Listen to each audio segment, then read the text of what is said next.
আসসালামু আলাইকুম আপু, আমার নাম অনিতা। আমার সাথে ঘটে গেছে দুইটি ভৌতিক ঘটনা, যে ঘটনা দুটি আমি তোমাকে বলছি। ঠিক আছে। ঘটনা এক।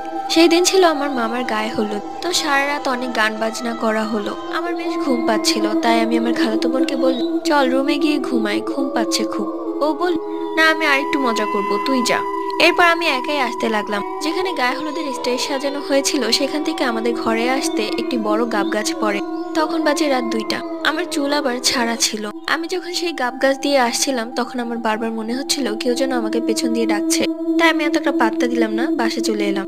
বাসায় এসে আমার প্রচন্ড জ্বর এবং আমি নাকি খুব অস্বাভাবিক আচরণ করেছি। ঘটনা 2। ওই ঘটনার পর থেকে বাসায় আমাকে কেউ একা রেখে যেত না। বাসায় থাকতে থাকতে বোরিং হয়ে গিয়েছিলাম, তাই ভাবলাম ছাদ থেকে ঘুরে আসি।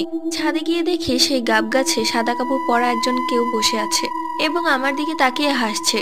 আমি বেশ ভয় পেয়ে যাই এবং সেখানেই সেন্সলেস হয়ে পড়ে যাই।